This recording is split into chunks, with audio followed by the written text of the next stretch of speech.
It's time to accelerate. Hi, this is Andy. Welcome to another edition of Frontline Friday with my regular and very special guest, Bridget Gleason. Now, before we get to the show, Bridget and I have a favor to ask of you. Really appreciate it. If you took time right now to leave a review for this show on iTunes, and while you're there, click the button, subscribe to Accelerate. Make sure you get Frontline Friday automatically each week. Also, we need to hear from you. More specifically, we need your sales questions. What can we answer for you? What challenges do you have that we can help you with? So go to accelerate.fm/frontline and enter your question there. Each month, we're going to select one listener's question to be the question of the month. And the winner will receive a $50 Amazon gift card. So remember, go to accelerate.fm/frontline to give us your question and maybe win $50. So Bridget, how are you today? I'm doing excellent. Super. Fantastic. There you go. Great. Got to make sure you get the right word in there. I know. All of it. I'm doing fantastic. Excellent. Excellent. Good to hear. And you? How are you? I'm doing well. Thank you. So I just arrived in California. Life is good. Well, I will say that the weather has turned beautiful here in Boston. So life is good as well. All right. Well, hey, there we go. And you got your run in this morning? Always. Did the sun come up? Yes. If True. the sun comes up, I typically get my run in. Got it. All right. I envy you. I haven't done that yet, but going to head out here shortly and do that. So today I thought it's been a while since we talked about books. Books we've been reading. Always a favorite episode of people. So is there a book you've been reading that or have read recently that's sort of stood out? I was thinking about this just based on our last conversation. Nothing that I'm reading that really stands out. I'm always reading a book. So I've reread some of the Sandler books because it's something that the team all here knows Sandler. So I've reread some of the Sandler books, which are always good. Yeah. What'd you think about rereading them though? Upon rereading them, what did you think? I think that they're sound and the principles are, pretty basic. For me, the importance of picking a sales methodology is just that we're all speaking the same language. Mm-hmm. So I just want to understand when they use a term that we're all speaking the same language. So I think Sandler is good for that. It's so funny. I don't know if it's a Boston thing, but everybody has Sandler. People have been Sandler trained, and so that just seems Sandlerized. They've been Sandlerized. You go out to San Francisco, it's you get a lot of people that have John Barrows. I know a lot of people have used him. Jocko, a lot of people have used. Sure. There's a bit more of a mix, but out here, it's almost to everybody I've hired has been Sandler trained. All right, so let me ask you a question because this is okay. Okay, bring it on. You like it when I do that? I do. I can hardly wait. So you're talking about methods, and I read this great quote this week, which about methods versus principles. So if you had to identify the core principles of Sandler, what would they be? If I had to identify the core principles of Sandler to me it's a way of thinking. It is not overly prescribed. And it's about understanding how they talk about upfront contracts, the pain funnel, knowing that people aren't going to make a decision unless you really help them uncover and understand whatever situation it is and the problem or pain that they're having and help them see their way out of it. Well, so the quote I read it was spoken or written originally by a gentleman named Harrington Emerson. And it's about methods and principles. And I just thought really applied to sales. And so the quote is, as to methods, there may be 1,000,000 and then some, but principles are few. The man who grasps principles can successfully select his own methods. The man who tries methods ignoring principles is sure to have trouble. Love that. As do I, because I think principles in sales are way more important than methods. So, and we talked about this like my little bald acronym that I'd come up with. That's about principles, right? It's not a method. It's just do these 4 things, and it doesn't really matter what method you use. You can be successful. I love that. Will you send that to me, or put it on your blog, or put it somewhere where I can find it again? I think that's so true, that if you understand the principles, then the techniques and the methodology and those things are much less important. You got to understand you got to know the principles. So that's a really, really great reminder. Okay, so that sort of gets back to, and not to be critical of Sandler at all, because as you said, lots of people use it, but what are the principles, right? What are the core principles that are really driving the method? Because when you first started talking about it, you sort of defaulted, hey, it's a method. Yeah. But I like to understand the principles. So give me an example of what you mean by principles from another methodology or another. Give me an example.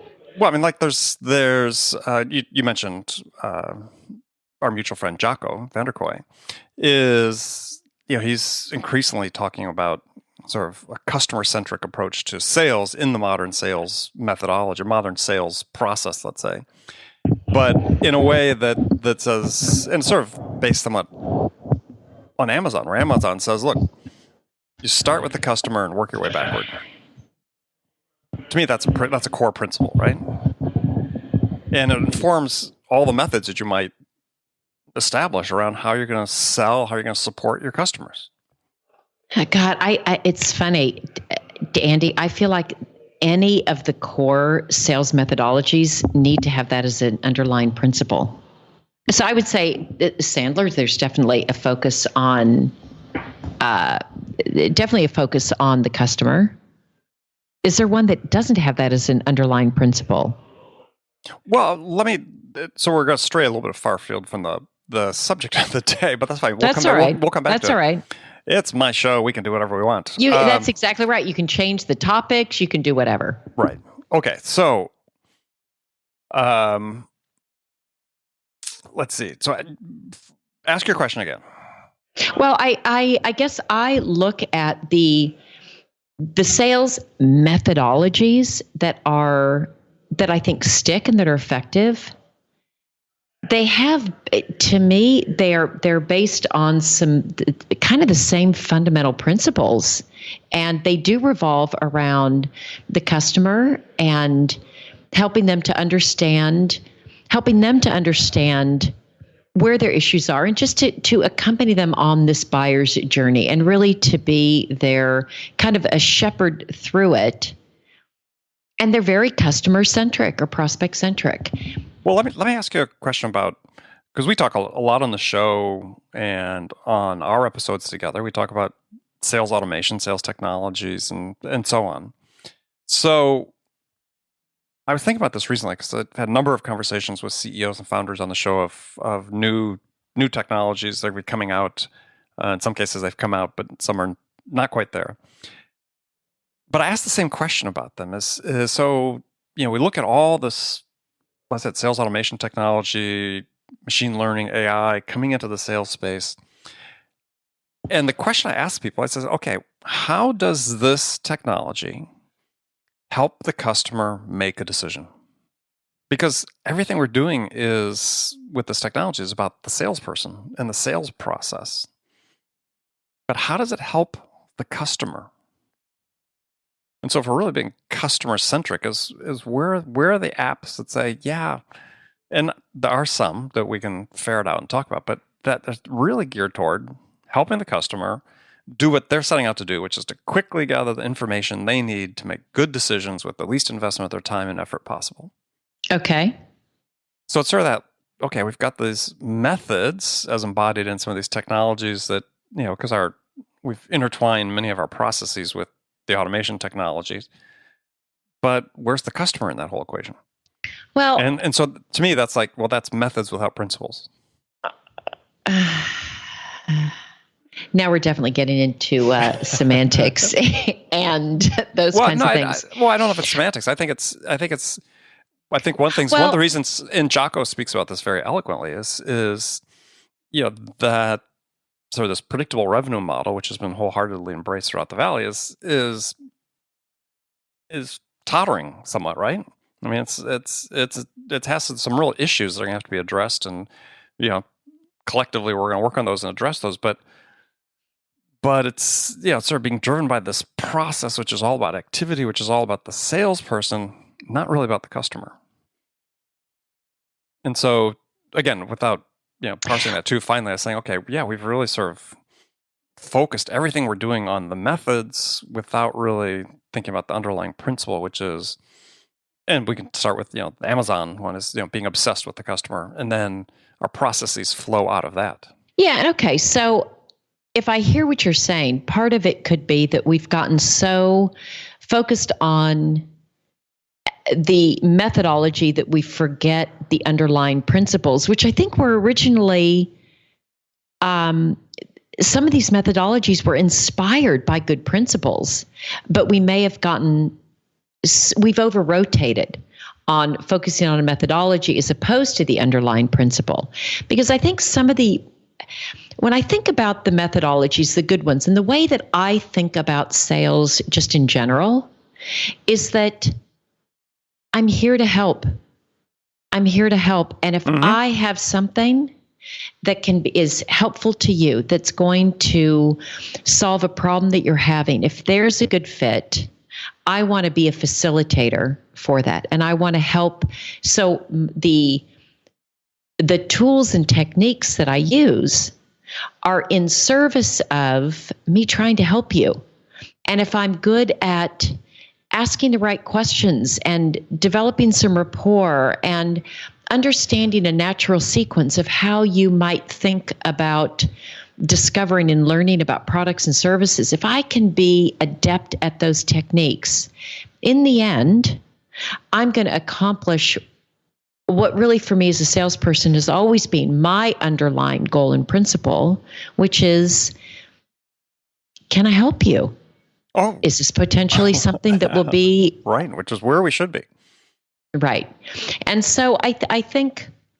But we're not, though, and that's I think the thing that is of real concern to me is that, especially again, sort of in the more the spaces and the marketplaces where the automation has come more to the fore in what people want to quote unquote call modern sales teams and so on, is I think the customer gets lost. Now, it's not that lip service isn't paid to it, but I think the customer gets lost.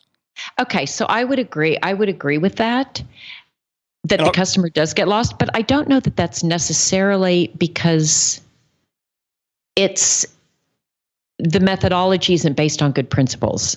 Well, perhaps. So let me give you one example though. So I'm a member of an online community all about modern selling, and there's, gosh, I imagine there's, at this point I've heard there's like 1,000 members or more that contribute, and every day there's a bunch of questions that are posted that people contribute answers to. But as I go back and scan the questions that are asked, fully 90%, if not a higher percentage, have nothing to do with the customer. So what I'm saying is 90-95% of the conversation has nothing to do with the customer. It's all about process and technology and sales operations, sales enablement. But where's the customer in these discussions? What would be a question that could be posed? I'm working on this deal. We've run into this objection. How can you help?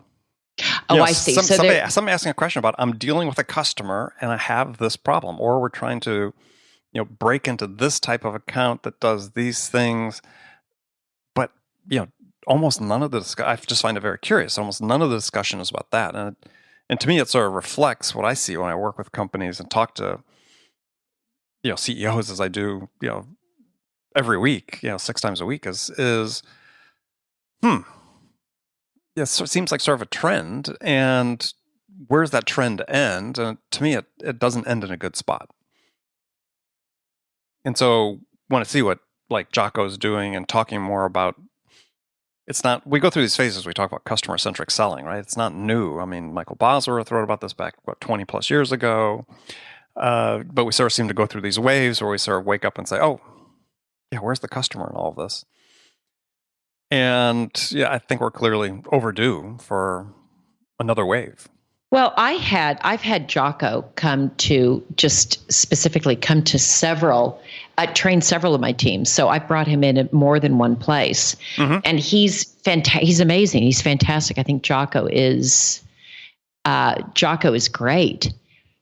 And we focus on the customer, but we also, there were a lot of techniques and so I guess I don't know that we've maybe, I don't know that I think it's as dire as I think you do. Maybe that's it. Like, I think that, well, I don't think the world's going to end. I don't think the world's, if the world ends, it's going to be for other reasons. Yeah, it's not because, it's not because the sales doesn't have enough customer focus. Exactly. Yeah, we have other threats, but I do think that are real. But I do think that, and I'm not alone in this, that, you know, certain of the sales models that are very popular these days are not sustainable and are going to have to evolve fairly substantially over the next 2 to 3 years.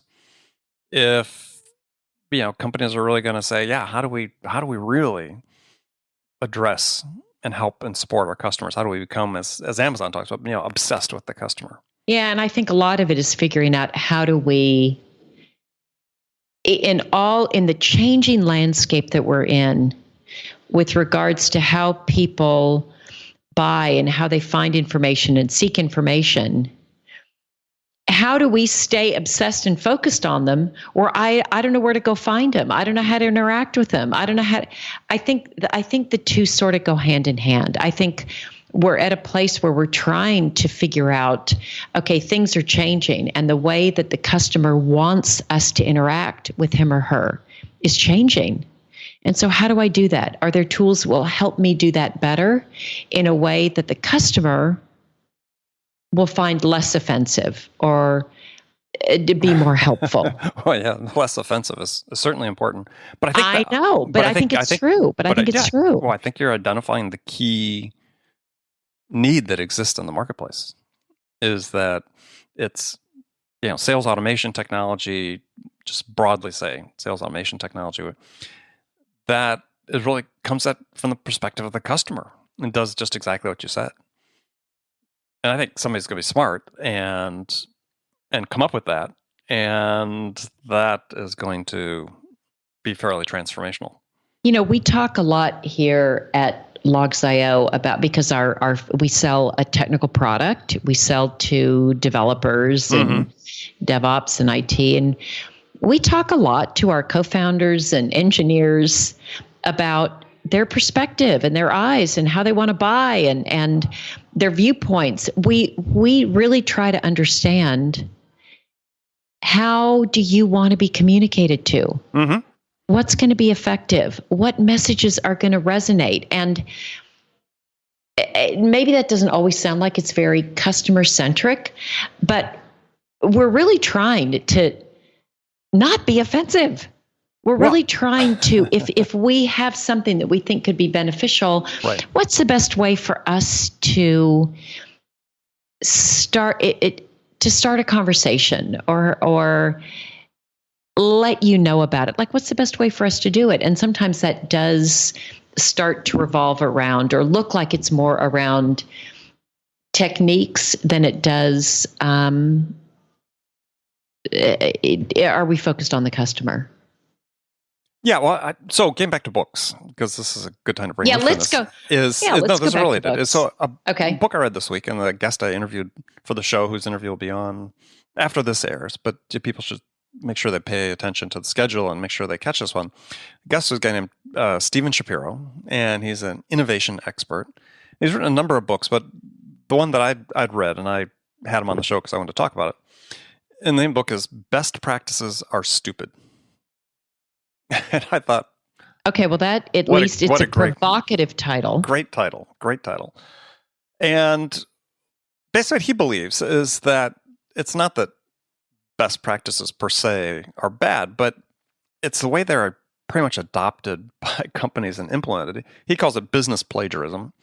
What happened is that they, in his mind, in his experience, he used to run like a 20,000 person group at Accenture, and speaks to companies and works with big companies around the world. Is that what happens when we grab best practices and they repress innovation? People stop thinking, and we see this happening in spades in, certainly, we'll say, in Silicon Valley with this whole predictable revenue sales model, right? Everybody's just sort of adopted it, and oftentimes without thinking, this is how we're going to sell, right? If we have a SaaS business, this is how we're going to sell. And I think, the end result is we're sort of coming to this point where, it's not a one size fits all, and it's, at least based on some data I've seen recently, the success rates are dropping and so on. So he makes a really compelling case about a couple of things that I thought were great ideas. And one was, don't think outside the box, make a better box. I love that. And that was one about, every time we're trying to innovate, let's say we're trying to innovate on a sales models, we sort of think, gosh, we got to start all over from scratch and come up with something new. And we're saying it's not like the basic sales models we're using are fundamentally bad, but we have maybe some misplaced focus and so on. Is how can we fix what we have, right? Let's identify the 3 challenges or 2 challenges we have with the model, and let's fix those. And that constitutes real innovation. That's how you start transforming. So in that case, I'd be advocating, okay, we've got these models that have success doing certain things. Is how do we bring the customer into it?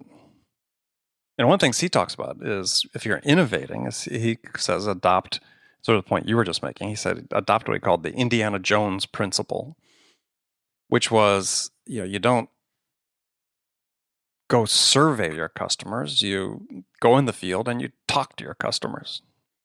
And this is the thing I see is just missing completely in so many companies. Yes, again, especially as we fall more to the subscription model where travel budgets are tight and you're trying to do everything remotely. As he points out, there's never a substitute for actually going into the field and spending time with your customers, talking to them, seeing, not just getting the data for how they're using your product, but watching people actually use it, right? And see how it integrates into their business in person. And I think that, to me, that was sort of common sense, but it's one that just doesn't happen much anymore. We're trying to do so much remotely and virtually, which understandably we need to from an economic standpoint, but we have to spend more time with our customers. Well, and I'll tell you, just as salespeople are spending more time remotely, our customers are more often remote. They're not necessarily sitting in the office. They're not always wanting to have the face-to-face either. Sure. So the world's changing on both sides. So in terms of also being customer-centric, our customers don't want to see us in the way that they did in the day, which I will say is the same day that you had a long time ago. Well, I'm much younger than you are, though. Yeah, well, so I think that's changing also. So it's not even just that it's absolutely. It's not just a restriction on the part of the sales side. It's also a restriction on the customer side, that they are not wanting it as much as they did in the day. So I think it's changing. It's changing. But it's a matter of degree, right? Because it's one thing to say, we're going to go sell them the way we did before, which is to your point. But they're not going to sit through 5 different or 6 different, depending on the product or service, in-person meetings to make a decision. But you could sell virtually, but you still need to go out and see the customer, right? And this is not talking about specifically the salespeople, but somebody needs to go. And this is a part that I think is missing. And as part of my conversations I've had with people over the last 2 years, I've asked the question of 400 of these experts that have come on the show. If you ran into a stall, if you hit a plateau in your sales and you had to turn things around, what would you do first? And it's one of the biggest chunks of answers that came back was, get out of the office, go talk to your customers. Not that they necessarily make a routine of that's how you're going to sell them, but you got to get out and go talk to them. And again, sort of talking about principles, being obsessed with the customer, we need to spend more time in general with customers. Yeah, I will 100% agree with that. Yeah. Don't we think we should end on something we agree on? Well, I don't think that was the only thing. No, that's not the only thing. Okay. For sure. But that's a good place to end. And I think we can urge people to say, how do we fit this in to our processes, that we're going to go, as I said, not just send a SurveyMonkey survey to our customers. We're going to actually go visit them. Yep. And not just the ones that are the happiest ones, but go visit some that didn't buy from you. There were prospects that ended up not buying from you, or go visit the ones that churned and find out why they churned and maybe what you could do to get them back. I mean, it's as well as the happy ones. +1. All right. Perfect. Bridget. Andy. As always. Until next time. Until next time. And friends, thank you for spending this time with us. Have a great weekend, everybody. Have a great weekend. If you haven't had the opportunity to do so far, go to iTunes or wherever you listen to this podcast. Make sure you subscribe and leave a review for us. And we've had a bunch of reviews, actually, but I haven't had anybody specifically review Frontline Fridays. If you get a chance, really appreciate if you go do that. And until next week, this is Andy. And this is Bridget. Talk to you next time.